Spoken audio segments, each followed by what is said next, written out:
welcome to Age of Listening channel. It's the second part now that we're going to do. Before, we looked at separating from the emotional state of mind, and we looked at when you've got drama on the outside of you, how to handle it. And then we looked at how to handle the drama that comes from within. And I gave you 2 areas in which to help you with that. And now we're moving forward to my notes for the second part, which is actually quite easy. And while I'm talking, I want you to kind of fuzz out a bit and allow yourself to get into a meditative state, so that your higher self can pinpoint the relevant information that you need to hear to help you, because you're obviously coming here for a reason. So separating from the body, or as I call it, the matrix, right? Separating from it. Well, my background is in hypnotherapy. I did a degree level in hypnotherapy. I'm 3rd level in counselling. Didn't bother doing the last one because I grew very disillusioned with the whole thing, because to me counselling is absolutely amazing, but as somebody training in it over the years, I just found that there were a lot of practices that were almost keeping the client infantile, and it wasn't empowering enough for me, so I guess I moved over to hypnotherapy and found that a lot more empowering. But so a lot of these concepts though I found integrate and weave into what my higher self has always taught me. So you take the good out and you chuck away the stuff that isn't relevant. So here we have separating yourself now from the physical body and your physical surroundings, and this is very easy to do if you've suffered trauma as a child or you've suffered some form of trauma as an adult. You'll have an out-of-body experience, and if you've ever had that, you can turn that situation that happened to you into something that you can actually, okay, well, I've been there, I've had that feeling, I can now incorporate that so that I can empower myself to actually use it for my benefit in day-to-day life. And you can do it, it's really easy. So this is in 2 parts. We're going to look at controlling the game versus kind of being in danger, and but yeah, let's just go straight to it. So I realized, although I haven't really had an out-of-body experience, I do understand that children, particularly when in a completely traumatizing environment, can switch off their physical body.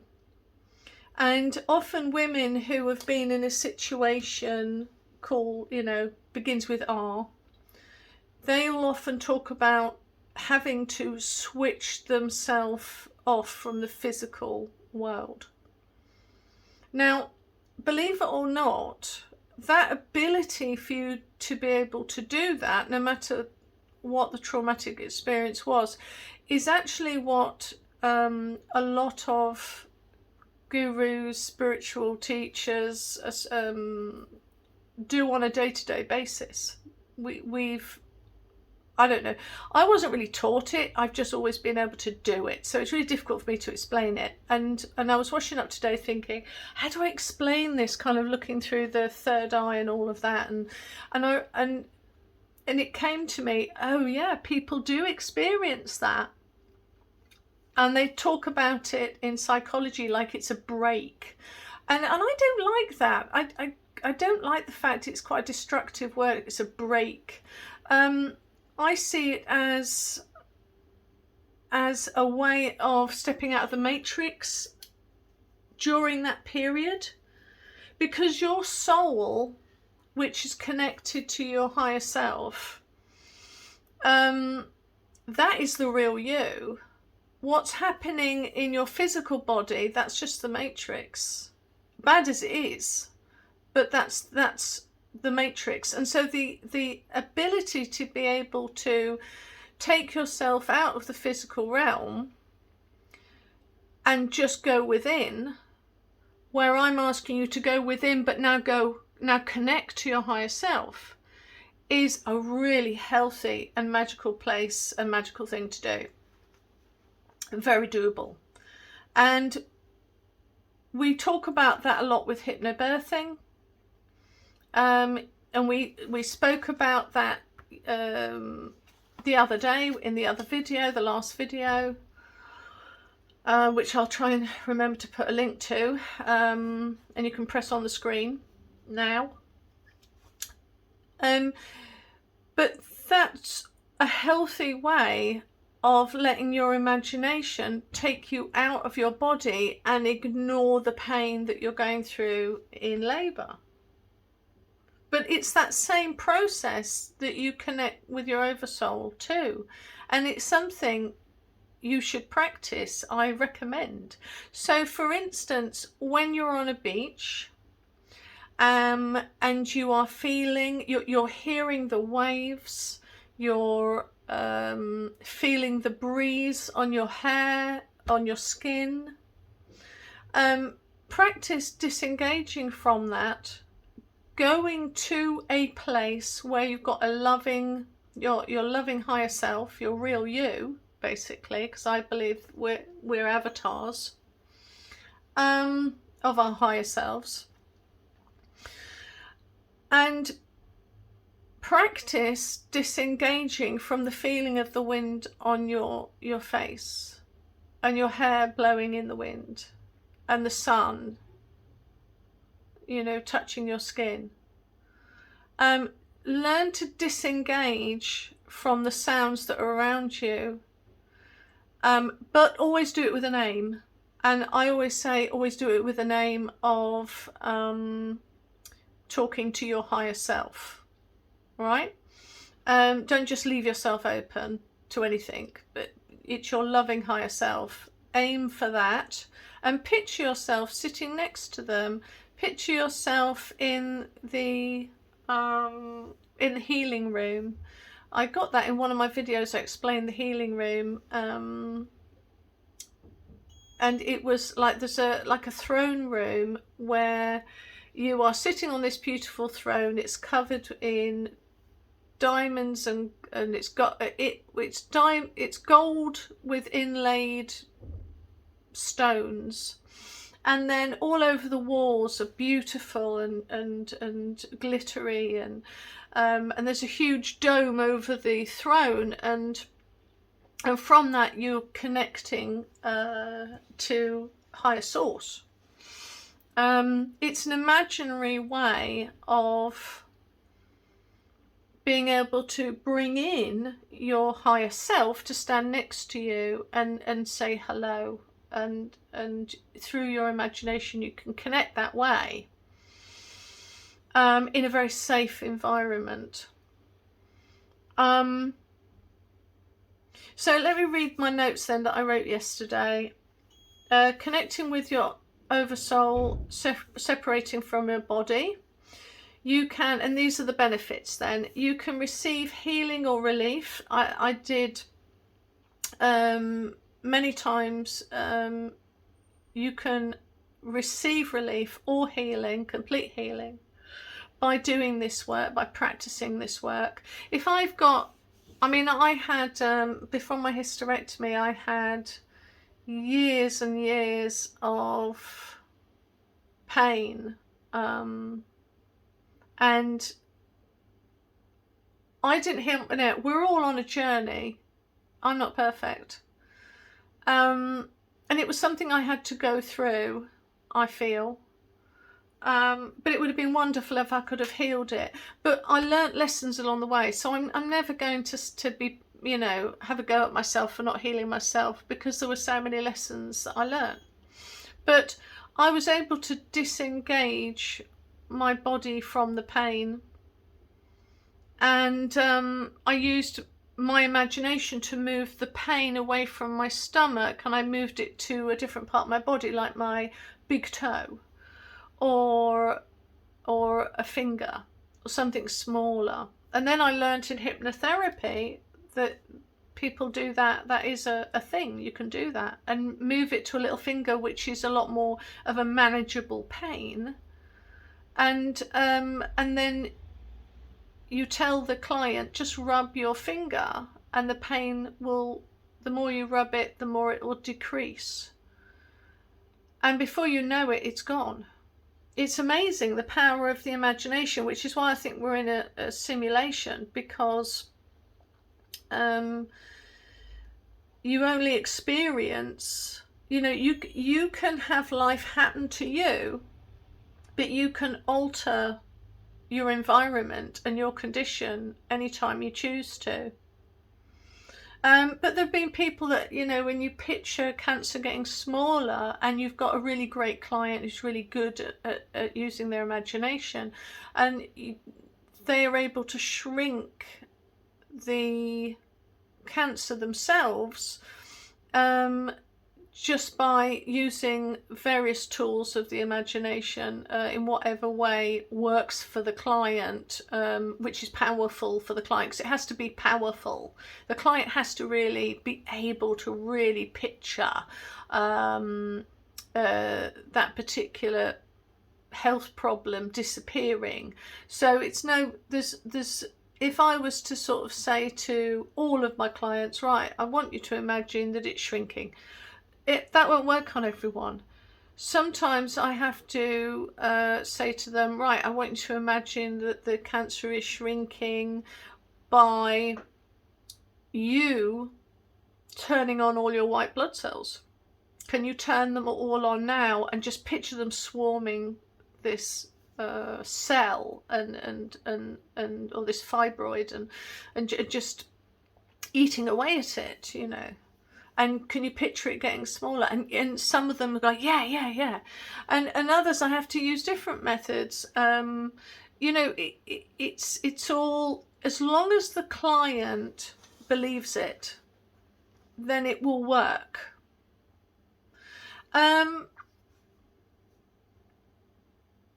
So yeah, you can receive healing or relief by guided manifestation using imagination, which is powerful. Also, you can astro travel. I don't know what it's called, actually. I keep forgetting. I try not to look at too many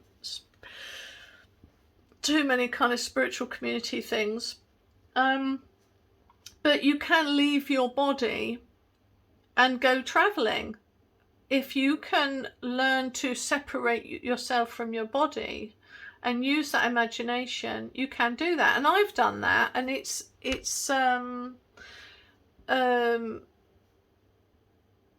brilliant. And I actually went to visit somebody, and when I rang them a couple of days later, everything that they were doing that I'd seen, they were doing. And it was like, wow. So it does really work. It's quite incredible. So I've mentioned hypnobirthing. It helps to look at things from different perspectives.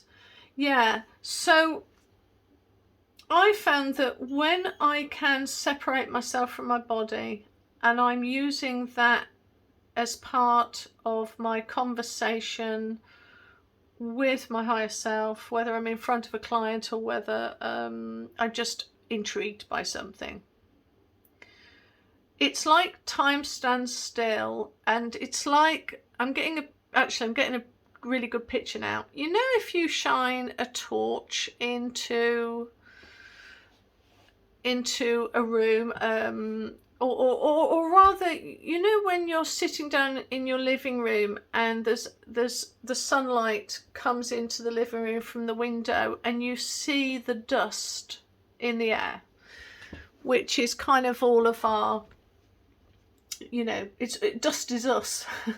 and you can see it floating around. imagine that you look at that and then suddenly the dust stops in midair, like a photograph. Or can you see my incense stick? It's got like little wafty things. Imagine that just stopped and everything goes silent. You know, like the TV, you put it on pause. That is a similar experience of what it feels like to separate yourself from the body, separate yourself from the matrix. And at that point, as I say, you can control, you can stop the pain, you can do all this astro surfing or astro traveling or whatever, you can talk to your higher self. You're taking yourself out of your known reality and you start moving into a new reality.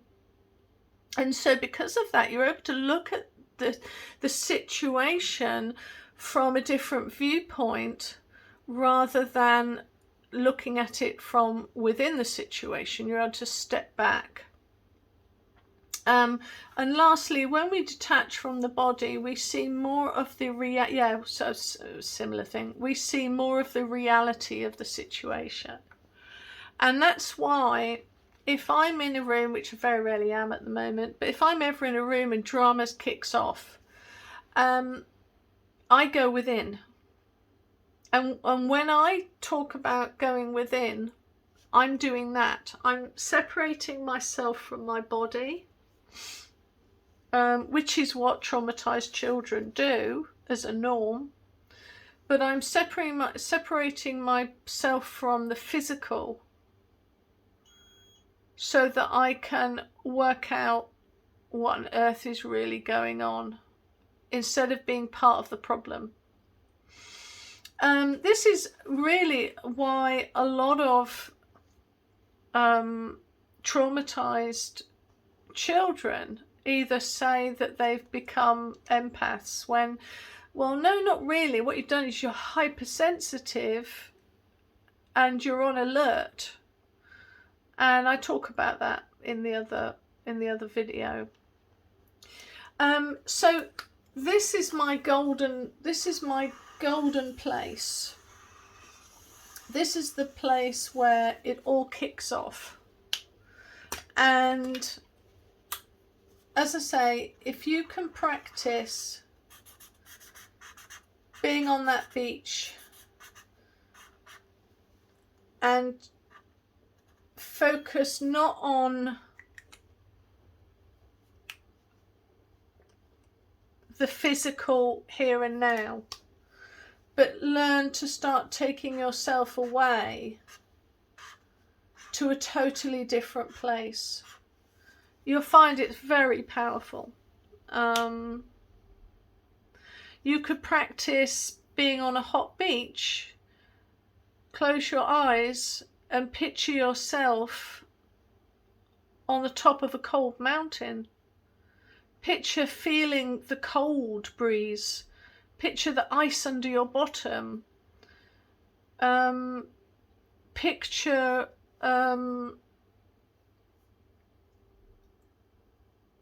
the wind howling around you and feel it and feel it and see it in your third eye. And then if you ask your higher self to sit next to you at that moment, if I was with you, I would say, okay, what does your higher self look like? What is the expression on your higher self's face? What does your higher self want to tell you right now? And if you're in the flow,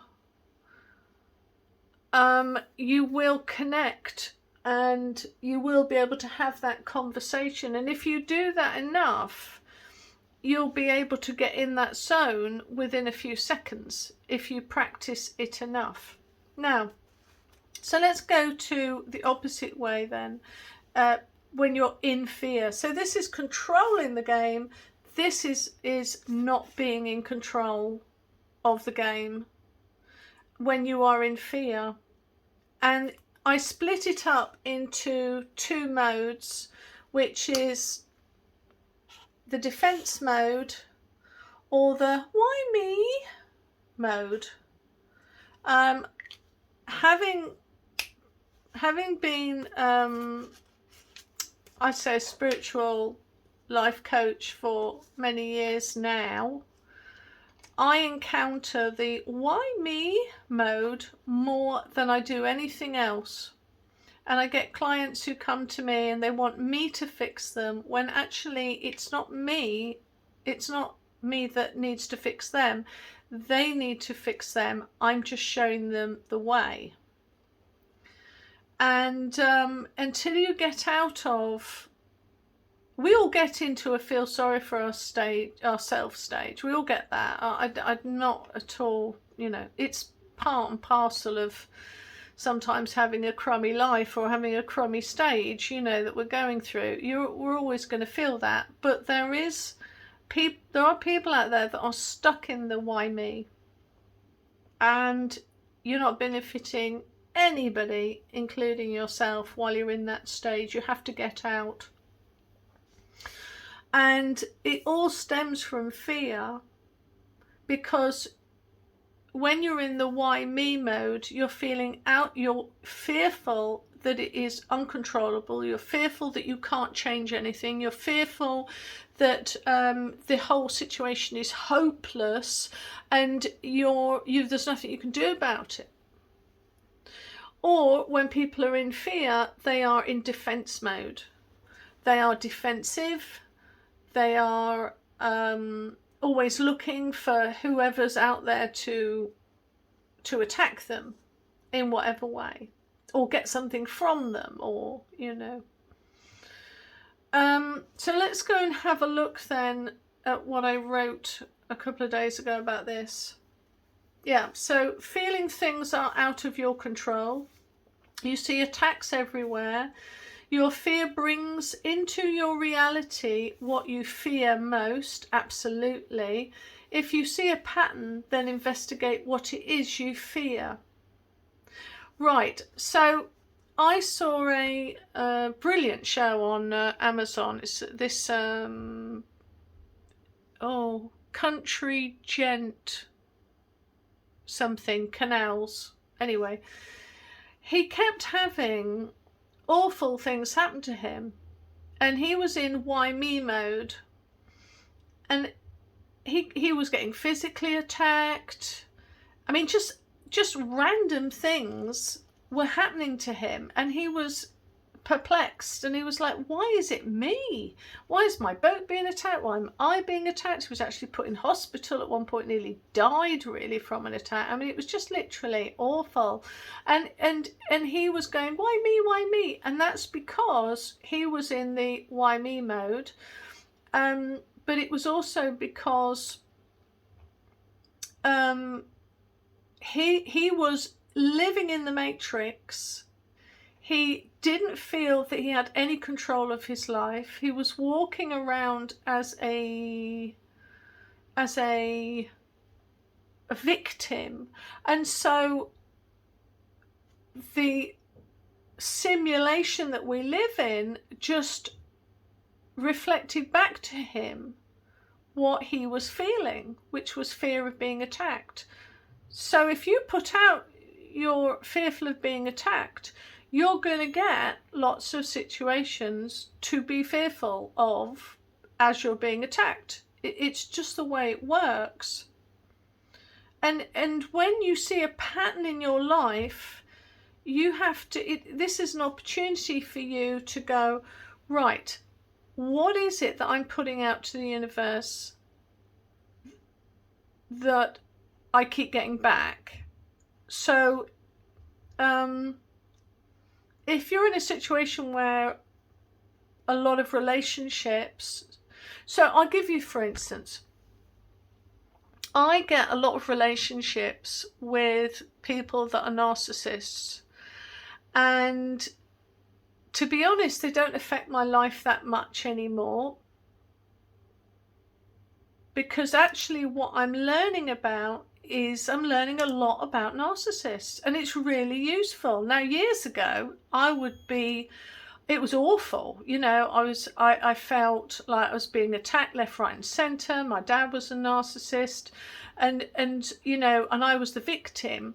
But then, as I learned that I'm in control, the narcissists, who are all around us anyway,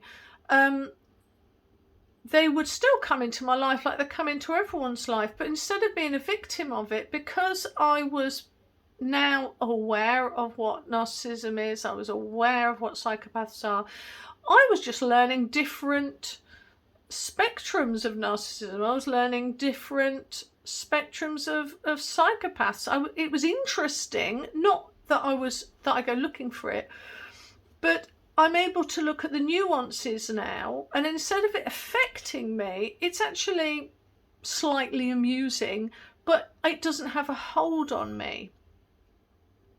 I just feel more empowered as I'm learning more about the nuances, and they affect me less and less because I'm learning the lesson, you see. It's my life learning lesson, I think.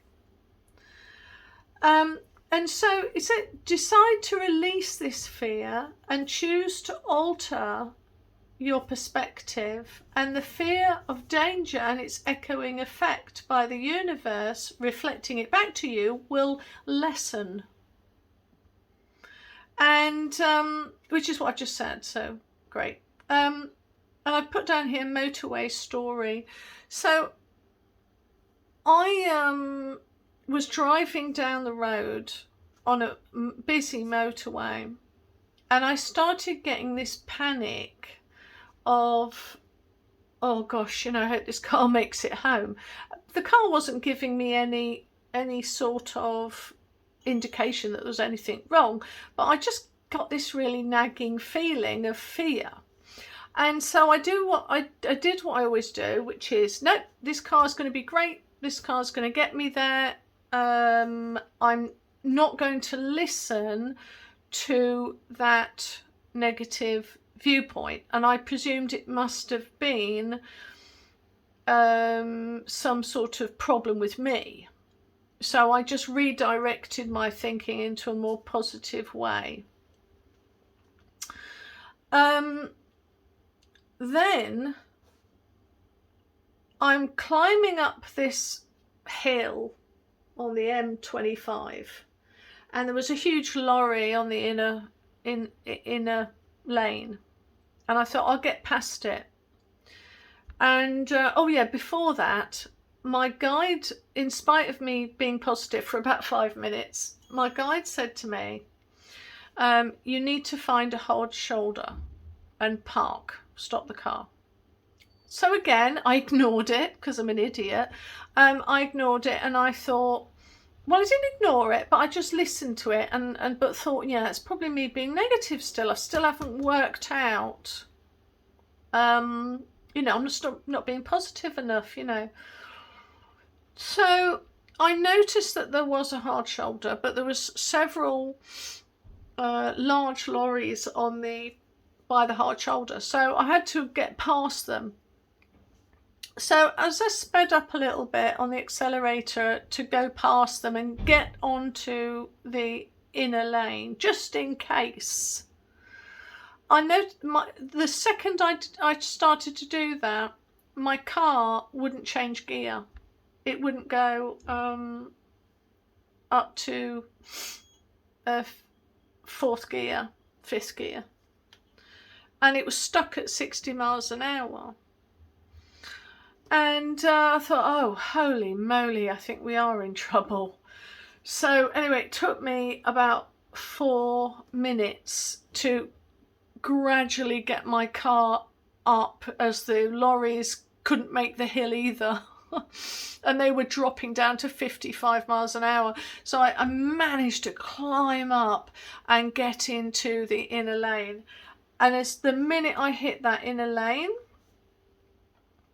my car broke down, and I slid straight into and parked on the hard shoulder. And I just sat there and I thought, wow, thank you, guide. because I was prepared. It was like my guide was preparing me. Anyway, so I'm sat there and my guide says, there's somebody I want you to meet. And so I rang the AA, you know, the AA, and got hold of the car rescue people. And I thought, oh, is this going to be somebody handsome? I don't know. I didn't know why I was supposed to meet this person. I didn't know who it was going to be. But anyway, this man comes up and he's helping me with the car and everything. And he keeps saying to me, oh, don't look so worried. I'll sort you all out. You don't need to, you know, take that frown and turn it upside down, you know. And there was something about it that made me feel really, really uncomfortable. And I couldn't figure out at the time what it was, but I realised sort of after thinking about it for several days, because he did it about 3 times and he would make me smile and then go, there you go, that's better, don't worry, we'll get you home. And I realised what it was that my guide wanted me to experience, and that was, who is he to tell me to not frown? Now, I spoke to my friend about this and she said, patronising, beep, beep. And I said, well, yeah. I said, you can look at it as patronising, definitely. But I realised it was quite controlling as well. It was quite, you know, and actually I wasn't looking that worried. I'm never that worried. I'm always aware that my guy's going to help me, so I'm never that worried. And so the very fact that he was telling me that I have to actually change my facial expression to make him feel better was really controlling and weird. Anyway, I had several more conversations as he finally got me home and everything else, and I worked out that he was wow, just toxic as hell, put it that way. Very toxic as hell. But you know, instead of feeling like, oh my goodness, I was with someone and they were toxic, I was able to have a great lesson and realised, I look back at all the people that have done that to me in my life and who've tried to manipulate me or change me or tell me I've got to smile. No, I mean, I'll tell you how I reacted to him, by the way, just in case you're interested. Whenever he said it to me, I stood my ground and I said, listen, I'll smile and I'll look relieved once I'm at home and my kids are in their home safe. Until that point, I'm going to look however I want to look. That's how I reacted. But I sensed that it bothered me, but I didn't know why. Anyway, there was a reason for telling you about that. Yeah, so that whole motorway story showed me, I mean, I just find it a fascinating story, really, about my faith. And my boys were like, I'm so glad you've got a guide, Mummy. Because they know to trust me, and consequently they also see this on a weekly, if not daily basis, of how we have something we can tap into that's greater than ourselves. But also it's a great lesson again on narcissistic behaviour. Even though it's minute, it was interesting. So lastly then, last 2 things, I think. Your reality is affected by what emotions feed on. So taking emotions out of the situation Ask yourself, what do you actually desire? So I'll read that again because I didn't quite get that. Your reality is affected by what emotions... Oh, your reality is affected by what emotions feed it. Yeah, okay. So that's the, you know, the old story about two dogs fighting together within you. One's sort of an angry dog or whatever, and one's a loving, caring dog, and which one wins by whichever emotion you feed. Whichever dog you feed will rule you. So we learnt about taking the emotions out of the situation.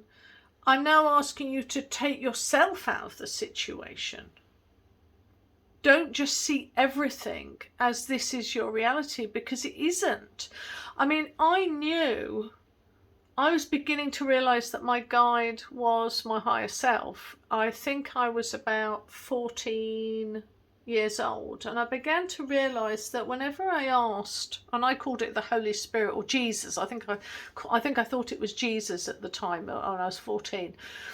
And I noticed, because I started smoking when I was about 10 years old. I don't no longer smoke, obviously. I've got children that are, anyway, well, some people smoke and they have children. But as soon as I had children, I stopped. But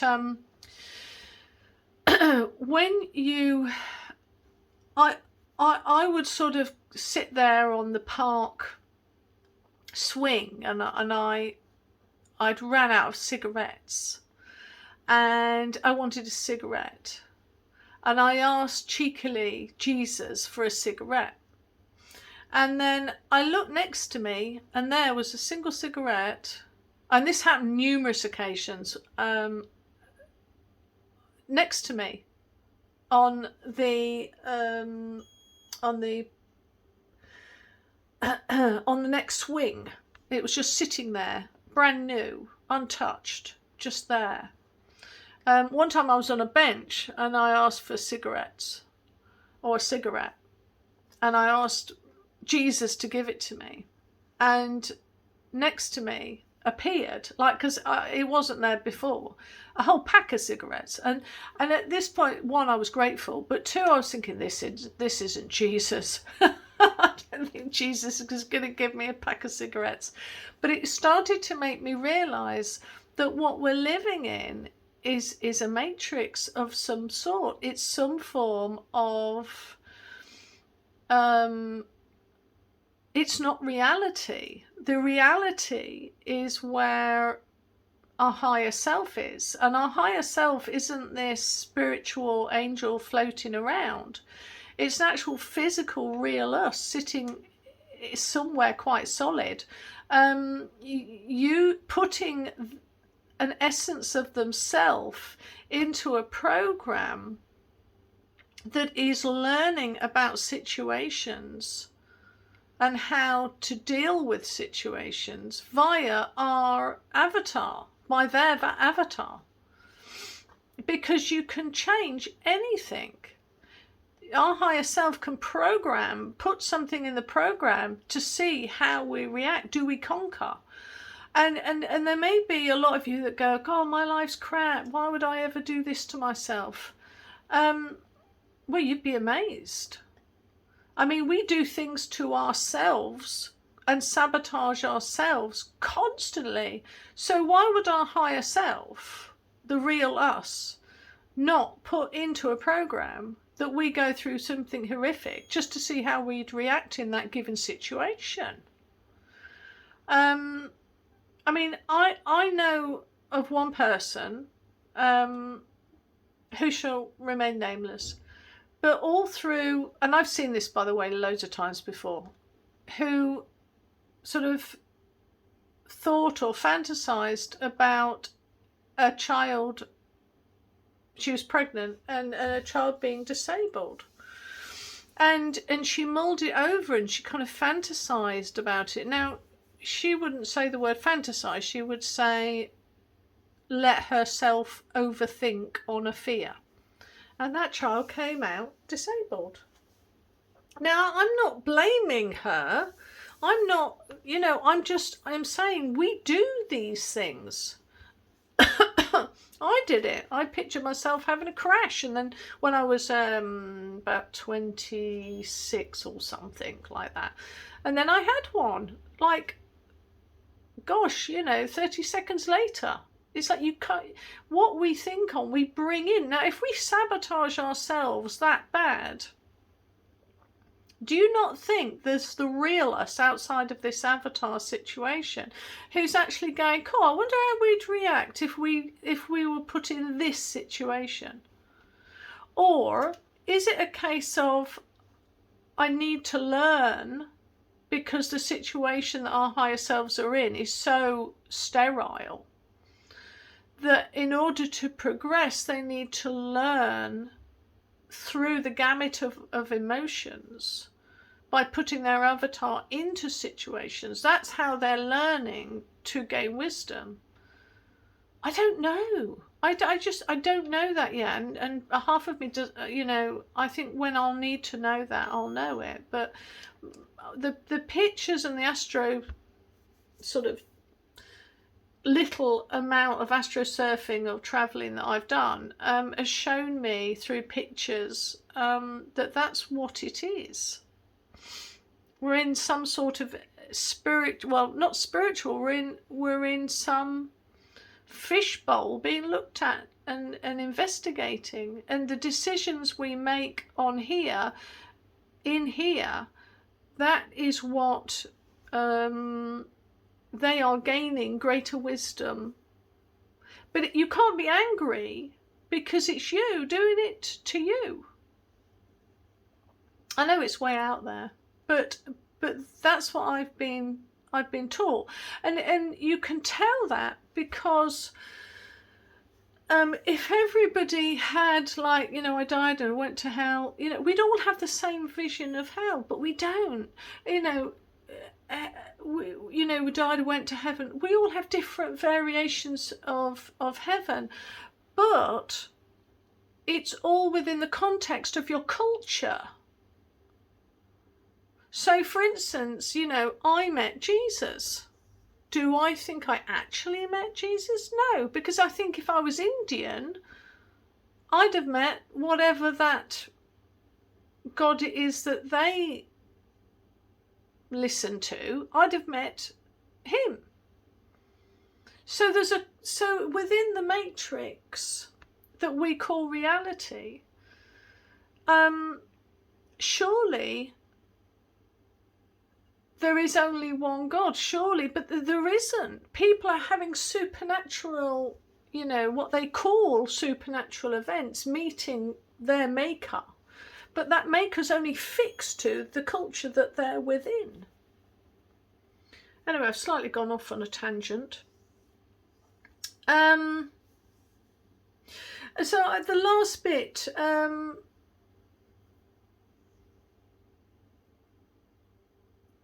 your reality is affected by what emotions feed it. So taking emotions out of the situation and ask yourself, what do you actually desire in this life? Are you desiring negative things to happen to you? Are you mulling on the negative? Because if you are, stop it. Really, because that's a lesson. I can tell you right now that your higher self will be going, oh, blimey, why do they have to resort to the negative? Why can't they why am I not resorting to the positive? Why am I always like, it's raining outside. Oh, it's raining outside. We're going, great, I love the rain. Don't switch to the negative, because I can tell you right now, you weren't created. This avatar you're in wasn't created to look at the negative and go, oh, I'm in the negative, I'll just stay in the negative. No, it wants you to actually conquer that and go, great, that feeds the grass. Great. Everything, like for instance with New York, what they're going through at the moment. There is a positive way out of this. There is a positive way to look at that. And that is, I'm going to succeed. I'm going to find the inner strength from somewhere, and I am going to find a way, in spite of my situations, to keep myself alive, to keep myself going, to keep my job, to keep my children, find a safe place for my children. I'm conquering. Your higher self always wants you to conquer your situation, not give in to it, to move forward and to go, right, here's a challenge. Do I ride the wave or do I drown? But your higher self always wants you to ride the wave so that you come out of it going, wow, that was a big wave, but I rode it. And in the same way, when children, and I can say this because I'm one of them, I can say this with all authority. When you have a wretched childhood, do you ride the wave or do you succumb? And because the vast amount succumb, and they get into all sorts of addictive situations, self-harming situations, and I'm not decrying that, and I'm not diminishing, but it's almost like, okay, are you going to ride the wave or are you going to give into it and let it consume you?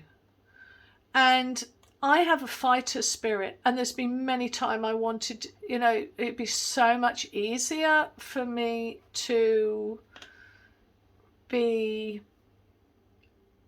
have the wave wash over me and consume me.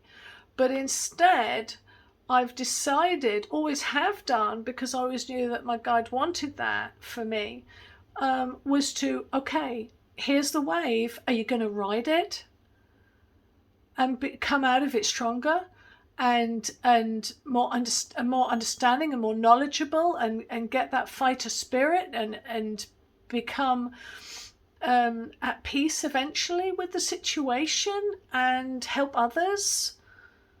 Or are you just going to let it ruin your whole life?